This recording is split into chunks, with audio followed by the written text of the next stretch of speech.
Hi everyone, my name is Karen, this is my channel Rather Be Reading, and today I'm bringing to you a recent reads video.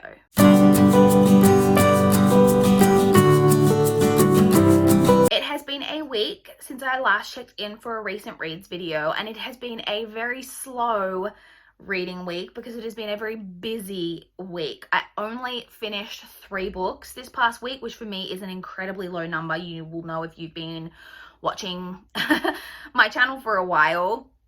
So we're going to get into it. We're going to discuss the 3 books that I did manage to complete over this past week, and then I am going to get into a bit of, I'll give like a kind of update on what's been going on, why things have been so busy, and a bit of a channel update going in for the rest of the year. So stay tuned as well if you want to get into all of that. But first off, as I mentioned, let's talk about the 3 books that I did read this past week. So the first book that I finished was A Thorn Among the Lilies by Michael Hybert.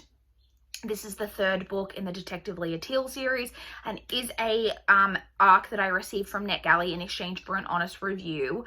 I was approved for this book on NetGalley back in 2015. It's the oldest arc that I have on there.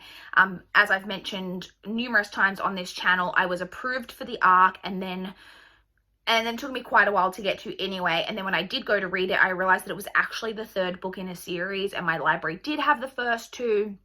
And so I read the first 2 from the library and finally read those and was ready to continue on to this 3rd one. So I finally read this arc from NetGalley. This has been a bit of like an interesting series for me. So it's a detective series, and you do follow the detective in parts. You kind of get a few different perspectives. One of the main perspectives that you get is actually her son Abe, who is, I think he's 11 in the 1st book, and you get a lot of it from his perspective as opposed to actually her perspective. They live in a small town in Alabama, and it's about basically some crimes that go on in the town and trying to solve those crimes. I really enjoyed the 1st book. I gave it 4 stars. I wasn't overly impressed necessarily on the mystery or anything like that, but I really liked Abe as a narrator and the way it was told, and I just really enjoyed it. Then I read the 2nd book and I noticed some more. So did I mention that? So I gave it 4 stars, the first one. I then read the 2nd one, noticed some more problems with it, and noticed some things that were probably present in the 1st book, but I hadn't noticed when reading it. Would have probably given it a 3.5, but had some issues because I became aware that the author liked to respond to reviews, mainly negative reviews, on Goodreads, which I'm not a fan of. End up giving that a 3.25. Come to this book, 3rd in the series, and again, I noticed more issues, and again, they're issues that I'm actually pretty sure were present in the previous books, but I just wasn't picking up on it as much. But the further I go through, I do notice that how repeated these things are. This isn't something that was present in the other books, but I will just mention, not that it's necessarily a thing that would maybe bother people, but the word hooker is used a lot in this, which is an offensive term. I believe sex worker is the appropriate term to use, so just be aware of that. That's thrown around quite a bit in this book. The thing that drove me nuts in this book that I really noticed, like I said, which was probably present in the previous ones, was that the author repeats information to you. And I don't, maybe it wasn't present in the other books, but I definitely noticed it in this one. The author repeats information to you over and over. So you will have seen a scene or have discovered something, and then when it comes up again, you get a whole rehash of, oh, remember this? It's yeah, I remember that because I only read it 50 pages ago. I found that a little bit annoying. I also don't think that, well, particularly in this one, that the author introduces enough suspects. That's the main problem with the mysteries, is it's well, it could only really be one of very few characters, and it doesn't seem likely that it would be this person or this person, so really it's got to be this person, that type of thing. I also really don't like, and this was definitely present in the other books, that author casts suspicion on other people, or makes you have weird questions about things and then just never answers them. It's done purely as a ploy to make you suspicious of someone, but then isn't addressed again. Once you discover that, it's not a spoiler because it's done several times with several characters, but you'll go and go, okay, that's a bit weird that they're being like sus about that. And then when it's revealed like who it actually is, it's just never like, oh, and that person was doing that because of this like innocuous reason. It's just never addressed again. So I don't know, I definitely have a lot more problems with this than I've realized. It is a 4-book series. There is a 4th. I did request the 4th from my library. At this point, I'm like, I've read the 3 books. I want to see like happens. Not really with the mystery, because I don't think the mysteries are that great, but with the characters, I really do like Abe, the son, like as a character. I think he's really enjoyable, and I love him and his friend. He's got like this like really like funny like friend that lives down the street that's always like popping up, Dewey, and I just really enjoy their friendship and everything as well. So I gave this one 3 stars. Maybe it's a little bit generous, I don't know, but I just went with my gut. So there's that. I then listened on audio to Someone We Know by Shari LaPena. I was very excited to get to this book, as I had read An Unwanted Guest last year by Shari LaPena and loved it. This is a thriller. It's basically set in kind of a like community, I guess, of people who, there is a teenage boy who's basically been breaking into houses in their neighborhood for fun. And he hasn't been stealing anything. He's kind of just been like going through their things, hacking into their computers, finding out their secrets, etc. We then have another storyline kind of going on of a woman's body has been found. She'd been missing for a little while, and then now her body's been found. So the police are investigating her death. And it's in the same community where this boy has been breaking into houses. So it all kind of like, you know, ties in, but you get quite a lot of different perspectives, which I like. That's the part that I really liked about this book, is getting to see all the different angles of things, that everyone's got secrets, and you might be suspicious of someone and think that it's really weird that they're doing this and it makes them seem odd, but when you're reading from that character, you realize that they only seem suspicious because of this, but really it's like because of this type of thing. I really enjoy all of that. I thought the outcome of this was very predictable. I don't know if everyone would, but I literally, from just about the jump, was like, okay, well, I feel like this is where we're headed, and that's where we were headed. But I still enjoyed it. Like, I enjoyed the ride. I will say that, like, the last, like, chapter, which I listened to it on audio, but in the physical book, it probably would have been, like, 2 pages or something. I really didn't like that last, like, chapter. I felt like that was completely unnecessary. It just could have not been put in the book, and I would have enjoyed it a lot more. I should have said this was narrated on audio by Kirsten Potter. Overall, really enjoyed it. Not my favorite of hers. It didn't live up to An Unwanted Guest for me, but still very enjoyable. I ended up giving that 3.75 stars. And then the final book that I read this past week was The Labyrinth of Spirits by Carlos Ruiz Zafón. This is the 4th and final book in the Cemetery of Forgotten Books series. Now, the first book being The Shadow of the Wind, which you may have heard of because it's very popular. It's the type of a series where the author really pushes that each story can be read on its own, but you understand things about the other books if you've read them when you move on, which I do agree with. I personally just think you should read the whole series in order, because I think it works really well, particularly when you get to this 4th book. Yes, I think you could read this 4th book and not have read the others, and you would get what's going on, but you get so much more out of it having read those 3 previous books. You get little tie-ins to everything that's happened in the previous books. There's new characters introduced in this, but then also all of your old favorites. I really loved the ride of this story and figuring out what was going on. I will say that I do think this book was too long. Mainly for like the last portion. Once we kind of get the kind of outcome of the main storyline that's going on in this, there's then like almost like another 100 pages of just like, this book is over 800 pages. We get like another like chunk of some other stuff kind of that I just don't think was overly necessary, or if it was, I think it could have been like condensed down into such a way that it didn't kind of feel like the end kind of dragged on a little bit.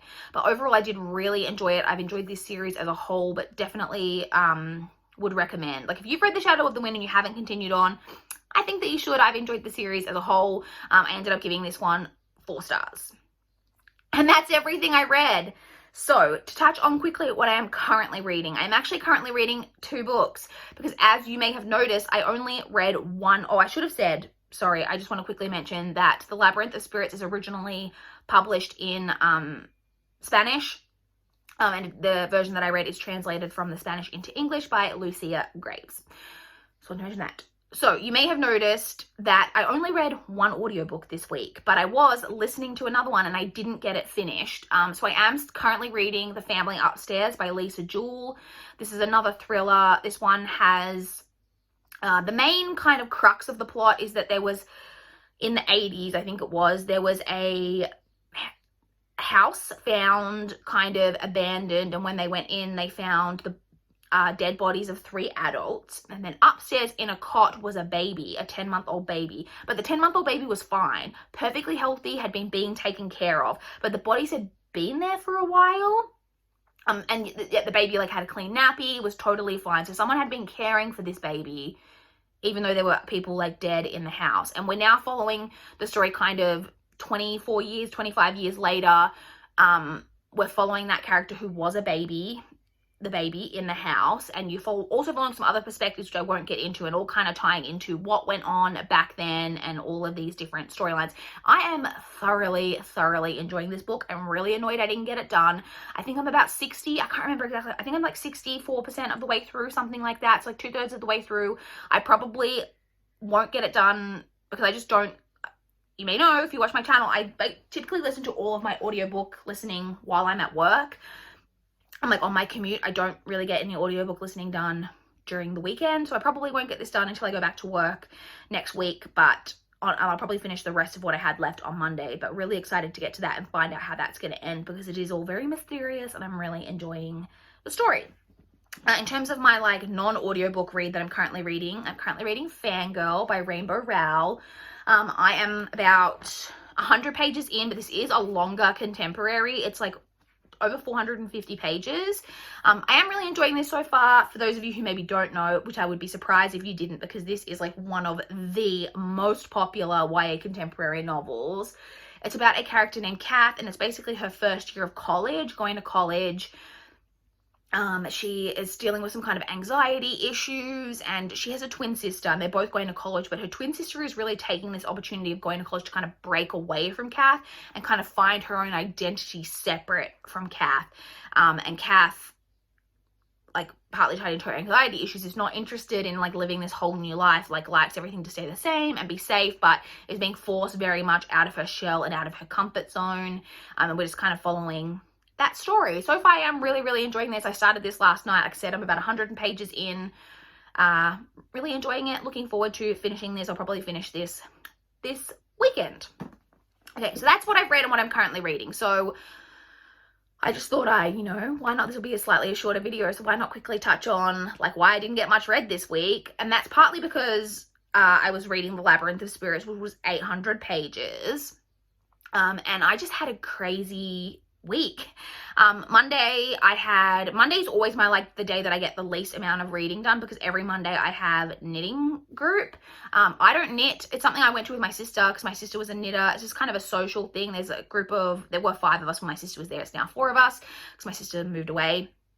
That we go, the others knit. I sometimes take a cross stitch, but we just kind of meet. I have dinner, we chat. It's just like a bit of a social thing. It happens every Monday usually, and so because I'm out Monday evenings, I just don't get the evenings is where I get a good chunk of my reading done, and so I don't get much read on Mondays. So didn't get much read on Monday as usual. Then Tuesday, what happened? Tuesday was supposed to be my one day of the week where I was gonna have some more time, and I came home from work to a massive ant infestation in my house. I don't know what had happened. It happens sometimes. I came home and there were ants everywhere through my kitchen dining area, and so I spent quite a while when I got home. I had to put the cats away in the bedrooms. They couldn't get out because I needed to spray with bug spray and then wipe up all the dead ants, and then I needed to go outside and spray around outside and put some ant sand down to stop them getting in again. It was a whole thing. It took up a chunk of my evening. Didn't get a lot read that evening. Wednesday, I had a massage, so I was already not going to have as much time to read. And then I had a problem with a package that was being delivered, and I had a problem with the delivery company, and I was on hold on the phone. I was on the call overall for over an hour, just over an hour. So an hour of my evening was taken up with trying to sort out this delivery issue, because it was a package that I wanted to be delivered before Friday, because it had a dress in it that I was hoping to wear to an event that I had on Friday for work, and now it's not being delivered till Monday. I was really, really mad with that transport company. Anyway, so that was Wednesday. Literally Wednesday night was taken up. Like I said, I had the massage, and then after I left the massage, I was on the phone for over an hour. So most of my evening was taken up with that on Wednesday. And then on Thursday, Winnie was going into the vet to have her teeth cleaned. When I took her for her very first checkup, like her annual checkup over a year ago, not over a year ago, anyway, whenever it was, her first like yearly checkup, when after I had her, they said that she had gingivitis and that it was, you know, quite bad, that I should look into maybe getting her teeth cleaned. I then took her to the vet a while ago for another issue that she was having, and they commented to me about her teeth again and said, look, they are really quite bad, you should look into it. And I was like, okay. But I knew it was going to be quite costly. And so I recently got my tax refund money, and I knew that the teeth were supposed to cost me between like $300 to $500. And so now I had my tax refund. I booked in for her to go in, because with cats, they basically have to go in and be put under anesthetic and like basically knocked out to do it. And they were going to like really get in there and clean her teeth like as best as they could. And I've already put her onto I had already placed her onto like a more expensive dental food that was supposed to help her. And so with that and having the teeth clean, it was supposed to be like, you know, really help her out. Because the teeth were causing her some pain, evidently. And so she was booked in for that on Thursday. And so I already was going into work late on Thursday because I needed to take her to the vet in the morning. And so my mom had to like drop me off at my mom came with us so that my mom could drop me off at the interchange afterwards, so I could go straight into work from there. And then they called me at like 10:30 in the morning while I was at work to say that her teeth were way worse than what they expected. Like once they were in there and she's knocked out and they can really see, and they took x-rays and all of that stuff, her teeth were really bad. And they ended up having to remove 12 of her teeth. She's 2. So it was like a big deal for her teeth to be like that bad when she's that young. And it ended up costing me an absolute packet, way, way more than what I had anticipated. And so I had all that going on Thursday, and like I went to pick her up when I got home from work, and she's fine. She's totally fine now.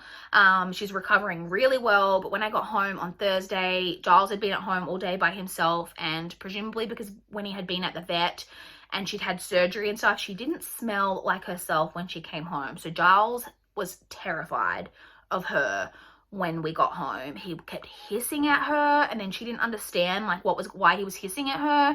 So she was growling at him, and that's literally, so it's now Saturday when I'm filming this, and this was on Thursday. They're only just kind of now getting slightly back to normal.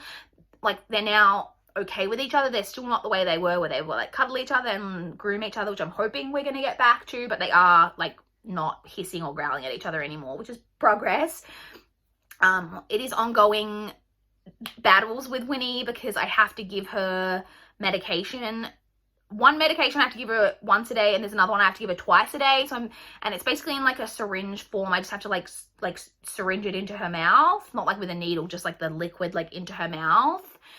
She is not the type of cat who will sit placidly and let you do things. We have massive, it's like been a real ordeal trying to give it to her because she fights me a lot, and I'm single, I'm on my own. It's just me trying to hold her with one arm and get this syringe into her mouth, and she doesn't want it. She does not want it in there, so she fights me and claws at me and scratches me. I've tried wrapping her up in a towel. I've tried everything that they say to do, and it's just been really hard, and I can't wait until she doesn't need the medication anymore.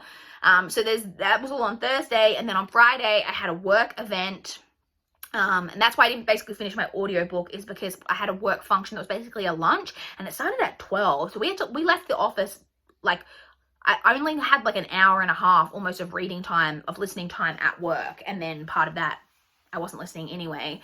And then I had this lunch that I went to, and that took up the whole rest of Friday. And then my dad, and it was at like a location in the city that's not near my bus or anything, so my dad actually ended up driving into the city to pick me up, which was really lovely of him. And so I didn't listen on the way home or anything. So I didn't finish my audiobook. And then also because I was reading Labyrinth of Spirits, which was over 800 pages, but it's also a massive hardcover tome.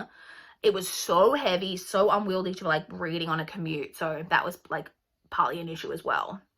So anyway, that's just a really random like life update rant, and that's why I didn't get much read this week.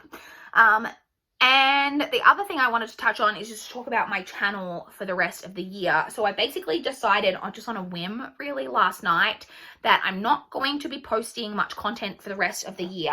My foot is so asleep. It's like, you know when something's asleep and it's like painful? That's where we're at with my foot right now. I'm going to post my recent reads video. I'm going to film that each week and upload that on, it's Monday for me in Australia. I don't know when it is for you guys, but I post it on Monday mornings. Schedule them for Monday mornings. Those will still go up for the rest of the year, but I'm not going to post any other content aside from that. I just would like to take a little mini break. Like I said, I just really decided on a whim, but last night I was trying to think about what I was going to film this weekend, and I didn't have any like ideas.